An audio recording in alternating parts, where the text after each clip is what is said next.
சென்னை அண்ணா பல்கலைக்கழக மாணவி பாலியல் வன்கொடுமை வழக்கில் கைதான ஞானசேகரன் பல்வேறு திருட்டு வழக்குகளிலும் கைது செய்யப்பட்டுள்ளார். பள்ளிக்கரணை பகுதியில் நடந்த 7 திருட்டு சம்பவங்களிலும் போலீசார் ஞானசேகரனை கைது செய்தனர்.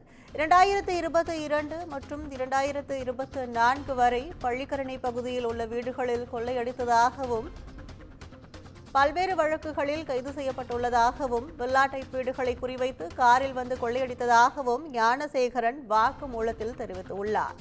கொள்ளையடித்த பணத்தில் தான் சொகுசு கார் வாங்கியதாகவும் பிரியாணி கடை வைத்ததாகவும் அந்த வாக்குமூலத்தில் ஞானசேகரன் கூறியதை முக்கிய செய்தியாக பார்த்து வருகிறோம்.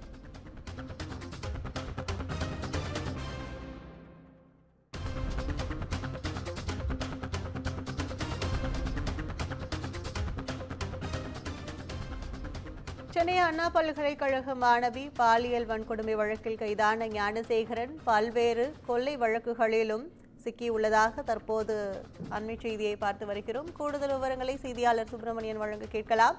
வணக்கம் சுப்பிரமணியன், இந்த ஞானசேகரன் வாக்குமூலம் குறித்த கூடுதல் விவரங்கள் என்ன?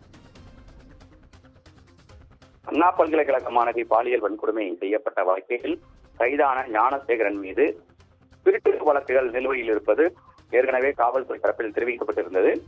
அதன் அடிப்படையில் 7 திருட்டு வழக்குகள் ஞானசேகரன் மீது இருப்பது தெரிய வந்திருக்கிறது. அதன் அடிப்படையில் ஞானசேகரனை பள்ளிக்கரணை போலீசார் கைது செய்திருக்கிறார்கள். கைது செய்யப்பட்ட அவரை 3 நாட்கள் காவலில் எடுத்து போலீசார் விசாரணை மேற்கொண்டு வருகிறார்கள். கடந்த 2022ஆம் ஆண்டு முதல் 24ஆம் ஆண்டு வரை பள்ளிக்கரணை பகுதியில் இருக்கக்கூடிய தனி வீடுகளில், அதாவது வில்லா என்று சொல்லக்கூடிய தனி வீடுகளில் குறிவைத்து காரில் வந்து கொள்ளையடித்ததாக ஞானசேகரன் வாக்குமூலம் அளித்திருக்கிறார்.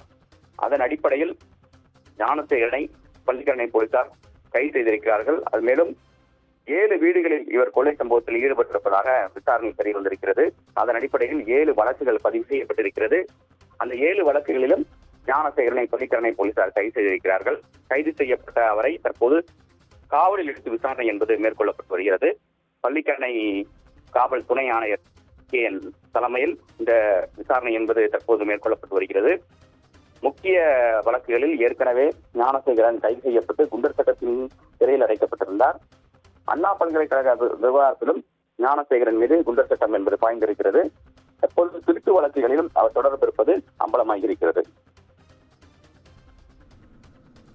கூடுதல் விவரங்களுக்கு நன்றி.